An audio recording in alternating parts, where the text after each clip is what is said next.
Irmãos, eu queria que você, que tem a sua Bíblia, ou você que não tem, mas está perto de quem tem, ou você que tem o seu aparelho, né?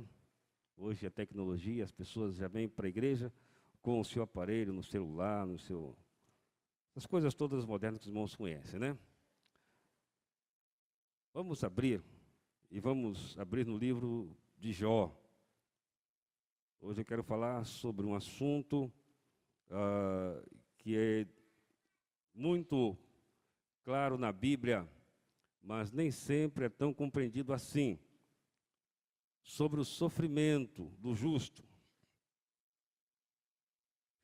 Até porque nós, às vezes, achamos que o sofrimento,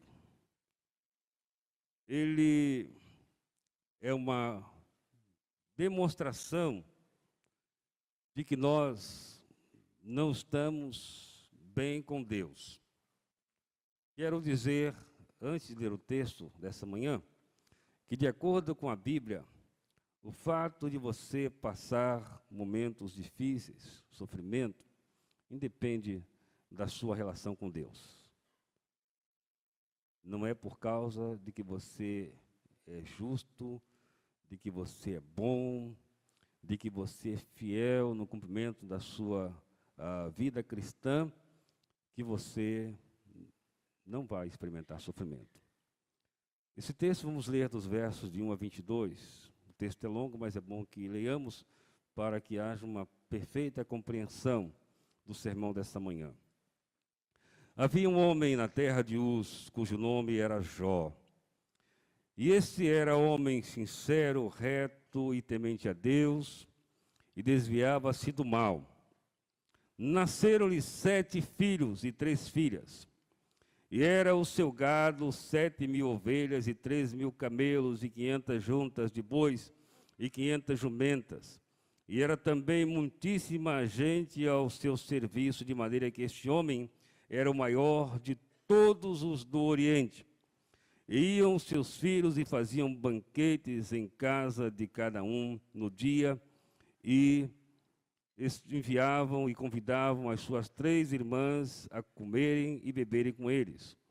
Sucedia, pois, que, tendo decorrido o turno de dias de seus banquetes, enviava Jó e os santificava, e se levantava de madrugada e oferecia holocaustos segundo o número de todos eles.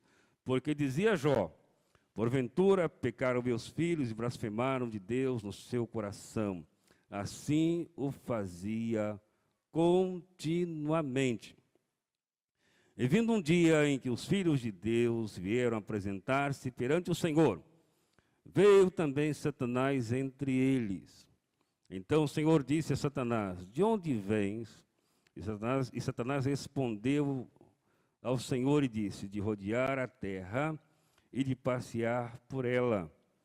E disse o Senhor a Satanás: observaste a meu servo Jó, porque ninguém há na terra semelhante a ele, homem sincero e reto, temente a Deus, desviando-se do mal. Então respondeu Satanás ao Senhor e disse: porventura teme Jó a Deus debalde? Porventura não cercaste tu de bens a ele e a sua família e a tudo quanto tem?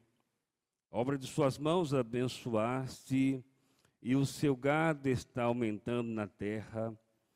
Mas estende a tua mão e toca-lhe em tudo quanto tem, e verás se não blasfema de ti na tua face. E disse o Senhor a Satanás: eis que tudo quanto tem está na tua mão. Somente contra ele não estendas a tua mão. E Satanás saiu da presença do Senhor. E sucedeu um dia em que seus filhos e suas filhas comiam e bebiam vinho na casa de seu irmão primogênito.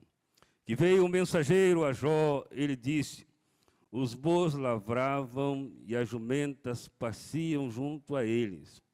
E eis que deram sobre eles os sabeus, e os tomaram aos moços e feriram ao fio da espada, e eu somente escapei para te trazer a nova. Estando esse ainda falando, veio outro e disse: fogo de Deus caiu do céu e queimou as ovelhas e os moços e os consumiu. E só eu escapei para te trazer a nova. Estando esse ainda falando, veio outro e disse, ordenando os caldeus, 3 bandos deram sobre os camelos e os tomaram, e aos moços feriram ao fio da espada, e só eu escapei para te trazer a nova. Estando esse falando, ainda falando, veio outro e disse, estando teus filhos e tuas filhas comendo e bebendo vinho em casa de seu irmão primogênito, eis que um grande vento sobreveio da além do deserto, e deu nos 4 cantos da casa, a qual caiu sobre os jovens, e morreram, e só eu escapei para te trazer a nova. Então Jó se levantou, e rasgou o seu manto, e rapou a sua cabeça, e se lançou em terra, e adorou, e disse, nu saí do ventre de minha mãe, e nu tornarei para lá. O Senhor o deu, e o Senhor o tomou. Bendito seja o nome do Senhor. Em tudo isso, Jó não pecou, nem atribuiu a Deus falta alguma. Vamos orar mais uma vez, irmãos. Senhor amado, a nossa compreensão dos fatos tantas vezes é tão pequena, especialmente quando passamos por momentos de dor e sofrimento.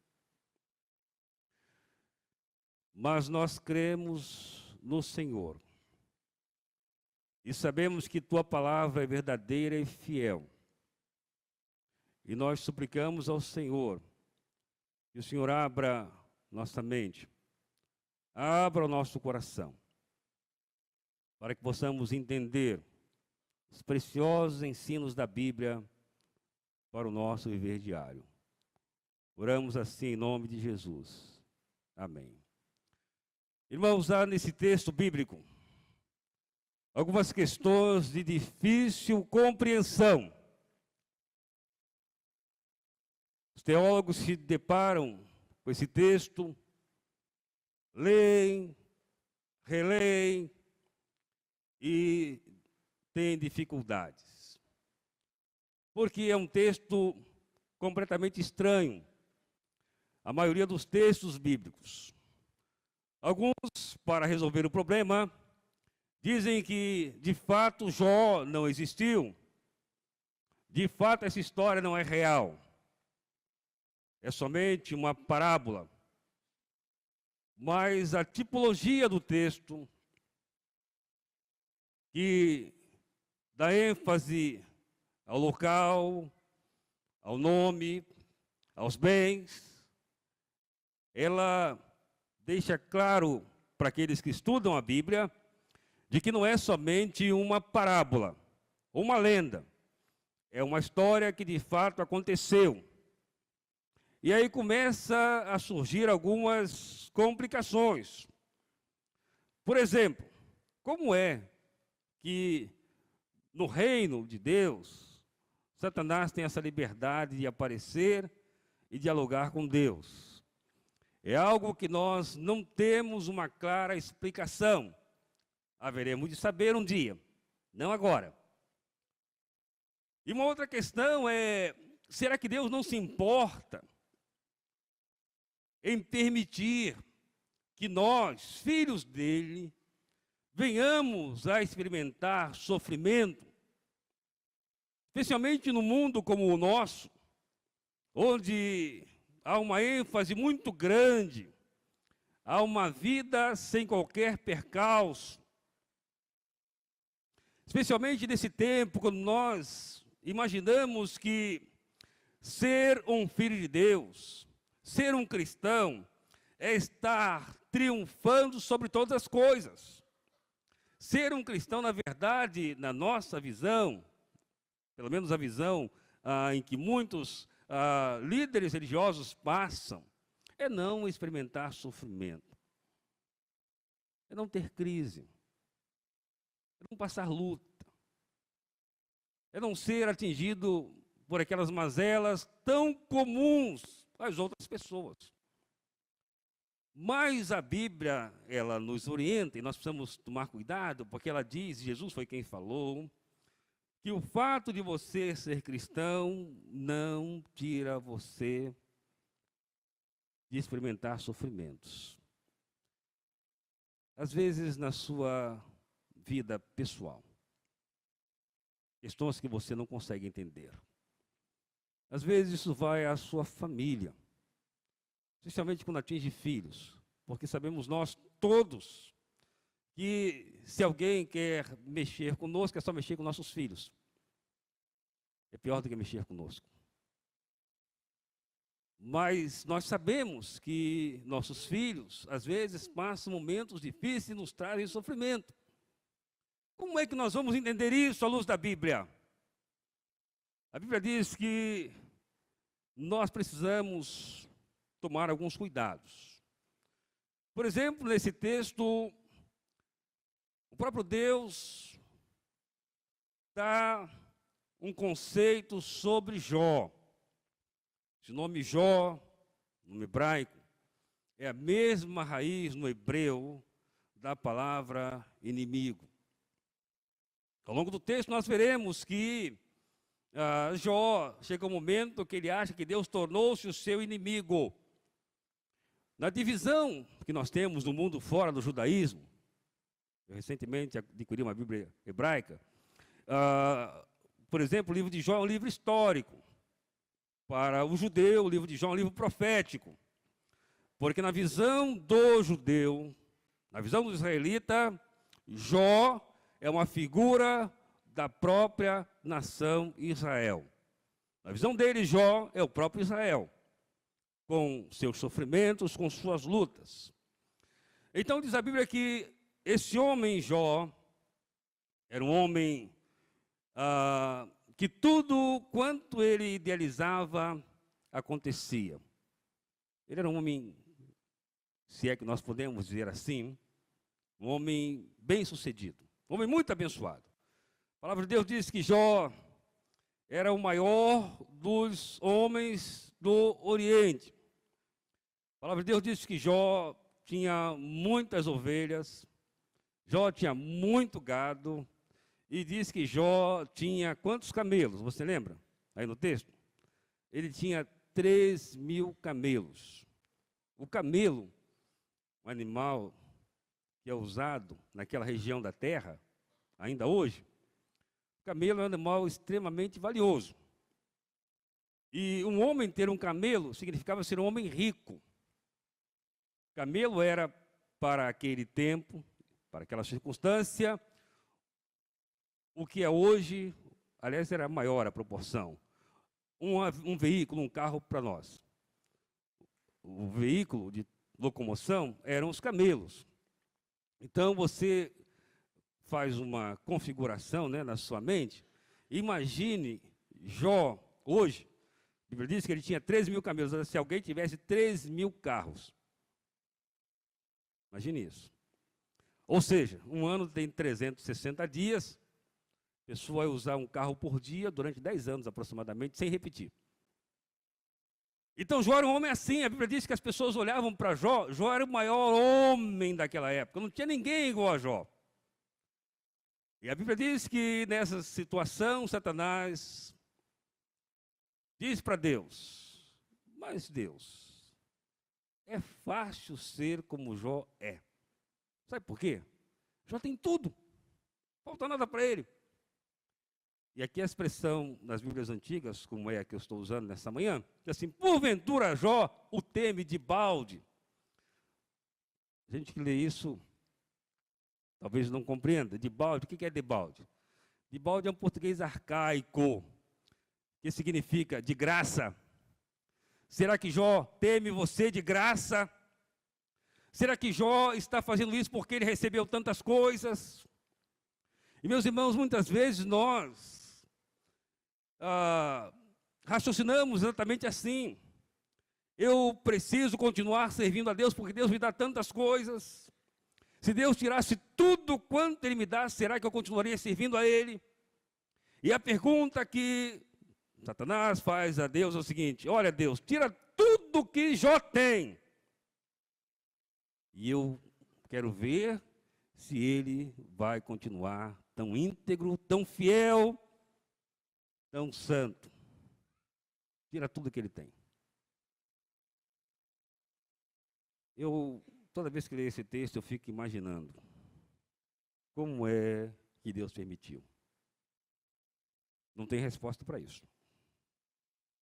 Mas eu tenho uma certeza de que a vontade de Deus é boa. E se alguma realidade acontece conosco, no que se refere a sofrimento, certamente Deus permite. E se Deus permite, Deus tem um propósito nisso. Porque o teólogo e professor de Velho Testamento,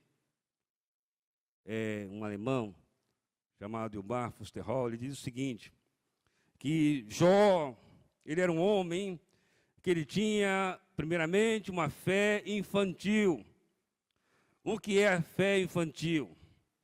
É a fé que você crê porque você tem. Nós temos, nós cremos. É aquela adequação que fazemos com Deus. Senhor, o Senhor vai me dar isso, aquilo, aquilo outro, então você é fiel ao Senhor. Mas se o Senhor não me der, eu não serei fiel ao Senhor. Vou dar as costas para o Senhor. O Senhor me deu bens, o Senhor me deu saúde, o Senhor me deu família, o Senhor me deu tudo, então eu vou ser fiel ao Senhor. Mas se o Senhor tocar nessas coisas, a minha fidelidade vai ficar em xeque. É uma fé infantil. É a fé que leva você a crer para ter. E às vezes nossa relação com Deus é assim: eu creio para ter, eu creio para que Deus me dê. É uma troca com Deus. E essa foi a visão de Satanás. Ele disse: olha, Jó tem tudo, toca no que ele tem, tira o que ele tem, quero ver se ele continua assim, do jeito que ele é. E a gente faz essa pergunta: será que se Deus tirasse o que nós temos? Claro que nenhum de nós é como Jó, mas o que nós temos, seja o que for, para nós é importante e valioso, continuaríamos do jeito que somos em relação a Deus? Irmãos, Deus permite, Satanás vai e toca em Jó. Seus bens todos são perdidos. Jó experimenta uma dificuldade tão grande, ele perde todos os seus bens. Jó perde seus filhos. Eu não gosto nem de pensar nisso. Jó perdeu 10 filhos uma vez só. Diz que seus 10 filhos se foram. Jó perdeu a sua saúde.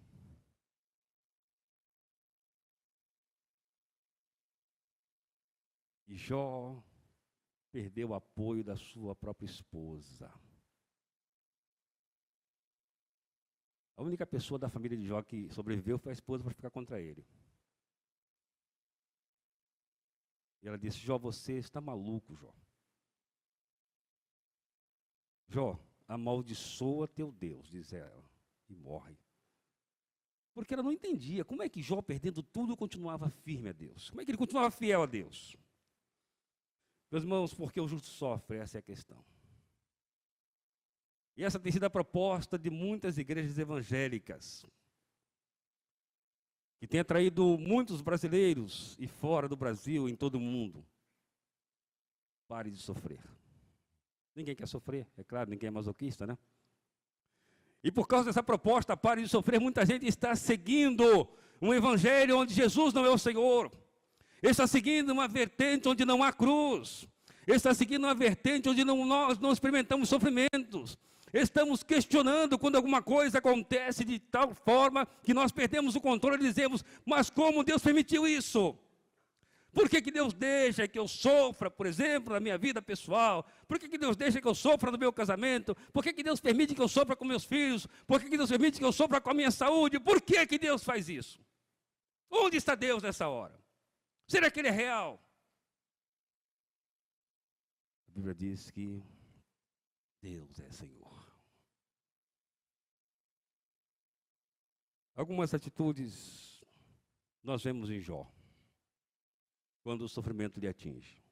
O primeiro estudo de Jó é o seguinte: o sofrimento que veio a ele não é que Deus havia mandado, ele tinha uma compreensão bem menor do que nós podemos ter hoje, até porque ele não tinha a Bíblia. A vontade de Deus, ele entendia primeiramente que o sofrimento que sobre ele veio era a vontade de Deus, e ele deveria aceitar essa vontade. Meus irmãos, o grande problema que nós vivemos hoje não é conhecer a vontade de Deus, mas é cumprir a vontade de Deus e deixar que ela se manifesta. Jó, diante de todas as perdas tremendas que ele experimentou, ele diz o seguinte: olha, nu saí do ventre da minha mãe, e nu tornarei para lá. O Senhor o deu, e o Senhor tirou. Bendito seja o que? O nome do Senhor. Uma coisa interessante essa colocação de Jó: eu nu saí do ventre da minha mãe. E se é uma realidade para todos os homens, tanto faz o filho do príncipe da Inglaterra, como o filho do humilde operário, todos nascem nus. Eu desafio alguém aqui a me apontar uma criança, quer seja no palácio, quer seja numa choupana, que nasceu com roupa. Durante o curso da vida, coisas são acrescentadas, mas nós nascemos iguais, não há ninguém. Seja você branco, preto, amarelo, azul, marrom, todos nascem nus. E também não há ninguém que, em saindo daqui, leve alguma coisa. Todos irão deixar tudo o que possuíram, né? As pessoas acham que possuem. Tudo o que conquistaram nessa terra, tudo ficará aqui.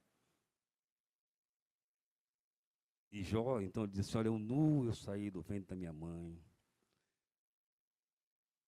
Ele diz: o Senhor me deu, e o Senhor tirou. Essa é a visão dele. Bendito seja o nome do Senhor. Ele estava adorando a Deus, por isso a esposa dele achou que ele estava meio maluco, né? Na hora do sofrimento. Então a visão de Jó para o sofrimento é a seguinte: olha, o sofrimento, se ele acontece, Deus, não é que Deus provoque, não, mas Deus permitiu. Se Deus permitiu, é vontade de Deus. Se é vontade de Deus, vamos caminhar, porque Deus sabe por que isso está acontecendo. A segunda coisa é que nós não sabemos as circunstâncias que estão por trás dos sofrimentos. Sabemos por que as coisas estão acontecendo. No caso de Jó, era uma ação diabólica. Satanás se levantou contra Jó. A Bíblia é um texto que muita gente usa para a batalha espiritual, que está em Efésios 6,12, quando Paulo, escrevendo aos cristãos de Éfeso, chamando-os a usar a armadura de Deus, ele diz o seguinte: olha, nossa luta não é contra carne e sangue, mas contra potestades espirituais. Ou seja, fora da nossa perspectiva e da nossa visão terrena, temporal, existe uma realidade espiritual que nós não imaginamos, que nós não sonhamos, mas ela é real. A Bíblia diz que é assim. Sem querer ser místico, mas sendo realista com a Bíblia, existe contra nós, uma guerra, uma batalha contra os servos de Deus. E muitas vezes não atinge diretamente você, mas atinge o que você tem, atinge os seus bens, atinge os seus queridos, atinge a sua família, porque essa é uma obra espiritual. E nós precisamos estar preparados para isso. O nome Jó, como já lhes disse, a sua raiz é inimigo. Satanás atingiu o patrimônio de Jó. O que nós temos não é nosso. Nós devemos saber que o que nós temos não é nosso. Satanás está sempre pronto a agir. É claro que nós não temos essa posição de colocar a culpa em tudo no Satanás. Não é isso que eu estou falando. Mas nós sabemos que alguma coisa ele faz. Eu diria, muita coisa ele faz. Para tentar trazer destruição, sofrimento, luta na vida dos filhos de Deus. Uma terceira colocação, e isso foi o que Jó fez, nós precisamos procurar saída quando o sofrimento acontece. Até porque ninguém gosta de sofrer, não é? O filósofo Schopenhauer trabalha muito essa questão do sofrimento, como sendo elemento estranho à natureza humana, e nós não estamos prontos, e nunca estaremos prontos, nós não estamos preparados, nunca estaremos preparados para viver sofrimentos. O que foi que Jó fez? Primeiro ele procurou amigos. É o que a gente faz. Quando alguma coisa acontece, nós vamos procurar o quê? Os amigos. Conversar com os amigos. E Jó foi ouvir os amigos, amigos chegados dele. E é interessante que a Bíblia diz que esses amigos, quando ouviram o que aconteceu com Jó, eles foram à casa de Jó. E quando chegaram na casa de Jó, eles ficaram calados, quietos. Uma atitude nobre. Porque às vezes, se eu não tenho nada que dizer, é melhor ficar quieto. Tem gente, meu irmão, que querendo abençoar, atrapalha tudo. Não é? É igual as pessoas que às vezes vão visitar alguém que está doente, assim, você está doente com essa enfermidade, eu conheço alguém que estava assim, morreu. Melhor você não ir visitar. Ou então, quando você vai visitar uma pessoa que está numa luta, você não fica falando da luta. Os amigos já ficaram quietinhos, quietinhos, quietinhos. Mas houve um momento em que a fraqueza humana começou a se manifestar. Por exemplo, ele faz, no verso 7 do capítulo 4, olha o que ele diz, irmãos. Vamos ler junto o que ele diz? Está aí, vamos ler. Lembra-te agora disto. Qual inocente que jamais pereceu, ou onde foram os retos destruídos. Trocando em miúdos, ele diz o seguinte: Jó, se você está passando por isso, alguma coisa você fez. Isso não é à toa, não. E às vezes nós temos a mesma atitude, né? Vemos um irmão passando por uma luta, esse camarada fez alguma coisa errada, não é possível. Se ele é um crente, se ele é fiel, e ele está passando por isso, né? Ele está doente, Deus sabe de tudo. Ele ainda bota o nome de Deus no negócio, Deus sabe de tudo, irmão. Para com isso. Irmão, está em crise, a empresa dele quebrou. Olha, alguma coisa tem aí. Que amigo é esse? Né? Ele faz. Aí vem outro amigo. Lá no capítulo 8, verso 20, Bildade. O que Bildade diz? Eis o quê? Que Deus não rejeitará o reto, nem tomará pela mão os malfeitores. Ou seja, Jó, olha, veja bem, se você fosse reto, isso não ia acontecer com você. Deus não ia rejeitar você, não. Deus está rejeitando você, rapaz. Isso está acontecendo com você por quê? Porque você é um malfeitor. Tem alguma coisa escondida aí que ninguém sabe, mas Deus sabe. Por isso está acontecendo com você. Que infantilidade. Que infantilidade. E era amigo. Mas como nada que está ruim não possa piorar, vem outro amigo. Zofar. E o que Zofar faz? Vamos ver juntos? O triunfo dos iníquos é breve. E a alegria dos ímpios é apenas um momento. Jó, eu sabia. Você estava muito bem para ser verdade. Agora chegou a realidade, viu? Você tinha tudo, né, Jó? Mas agora, quero ver. Agora você perdeu tudo. Irmãos, quem tem amigos como Jó, não precisa nem de inimigo, não. E às vezes amigos são assim. Na verdade, as horas mais claras para conhecer quem é nosso amigo não é quando tudo vai bem. Quando tudo vai bem é fácil ter amigos a valer. Mas quando as coisas dão mal, aí é que a gente vê quem é nosso amigo. Não é? No caso de Jó, a Bíblia diz que, e não sou eu que estou dizendo, irmãos, é a Bíblia, é Deus que diz, que Jó era um homem íntegro, reto, temente a Deus, desviava-se do mal, era um homem que acordava de madrugada, orava pelos seus filhos. Mas aconteceu isso com ele. E o que esse último amigo está dizendo é o seguinte: Jó, Deus está fazendo isso para te quebrar mesmo, porque você, rapaz, você está pensando que você é o quê?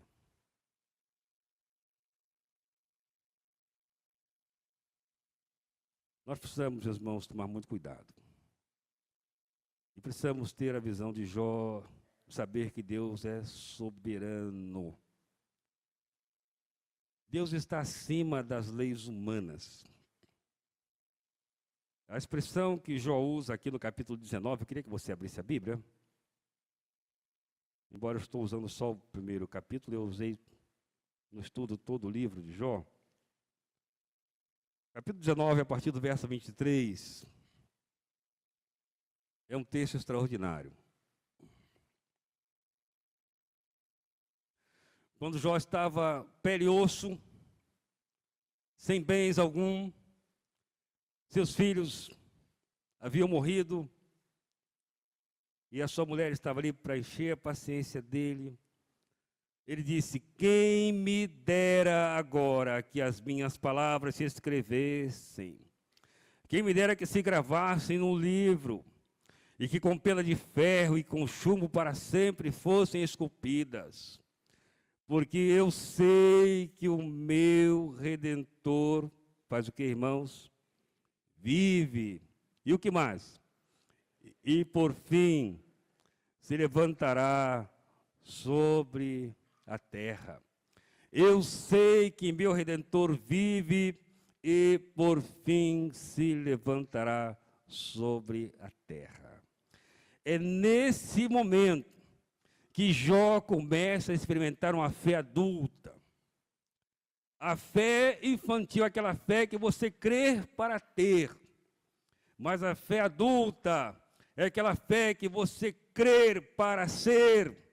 Ou seja, aquela fé que você crê para ser alguém de acordo com a visão de Deus. Não importa o que venha a acontecer, nós estamos prontos, firmes, seguros, porque sabemos que Deus é sabedor de todas as coisas. Tiago cita sobre a paciência de Jó. Ele disse: olha a paciência de Jó. Jó foi um homem paciente. E a expressão que Tiago usa ali na língua grega, paciente, não é como nós imaginamos uma pessoa paciente, é uma pessoa que suporta as coisas. Mas é paciente no sentido físico. Ou seja, Jó foi colocado no hospital de Deus. É paciente. Alguém que sofreu todos os reveses. Mas a partir daquele momento, Jó saiu da sua fé meramente uma fé infantil para uma fé adulta. Uma fé que não somente crê para ter a fé infantil, mas uma fé adulta que crê para ser. Uma fé que sabe que, haja o que houver, Deus está no controle. Uma fé que caminha mesmo em meio a circunstâncias adversas. Uma fé que mesmo que as pessoas digam o que queiram dizer, nós sabemos que o nosso Redentor vive e que por fim se levantará sobre a terra. Sabemos que Deus não vai nos desamparar, Deus não vai nos abandonar. E nós precisamos, então, virar o nosso foco para esse Deus. Interessante que o livro de Jó termina no capítulo 42, depois de Deus fazer muitas perguntas a Jó, durante o curso daquelas lutas de Jó, Jó conversa com Deus. Ele nunca fala de Deus, ele fala com Deus. E ele diz para Deus: Senhor, se eu fosse um homem,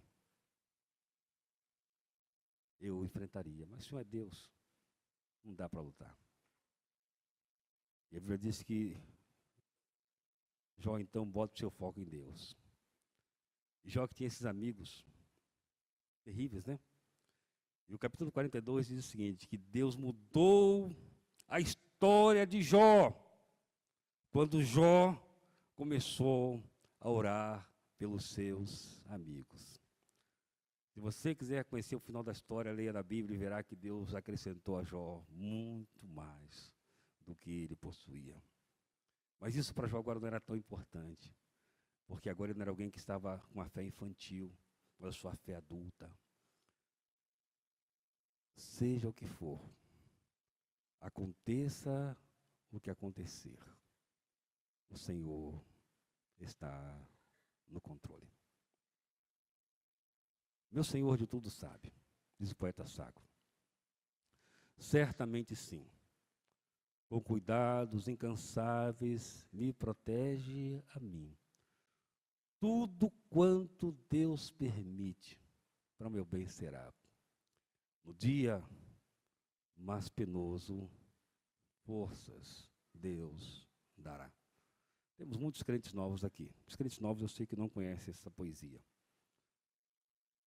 Os novos, que eu digo de 10 anos. Os novinhos, então, não conhecem nada disso aqui. Né? Por isso eu não vou nem pedir para vocês cantarem. Eu vou usar, viu, Léo, fazer um solo aqui que diz assim. Meu Senhor de tudo sabe, certamente sim, com cuidados incansáveis me protege a mim. Tudo quanto Deus permite, para o meu bem será. E no dia mais penoso, forças Deus dará. Senhor meu Deus, o Senhor conhece a história de cada um de nós aqui nessa manhã. Ó Deus, nós queremos crer no Senhor, cada dia mais. Não por aquilo que nós imaginamos que temos, porque nós não temos nada, mas por aquilo que o Senhor é. Queremos que o Senhor nos dê uma fé adulta, uma fé que, na hora das lutas, não vacila. Uma fé que prossegue e assimila perdas e as coloca no teu colo e diz para o Senhor, como fez Jó, o Senhor foi quem me deu, o Senhor é quem está levando. Bendito seja o nome do Senhor. Ó Deus, que nós não sabemos o que está por trás de tudo que acontece conosco, possamos saber sempre que o Senhor é quem nos fortalece. Ajuda, Senhor, a cada um de nós nessa manhã. Oramos assim em nome de Jesus. Amém, Senhor.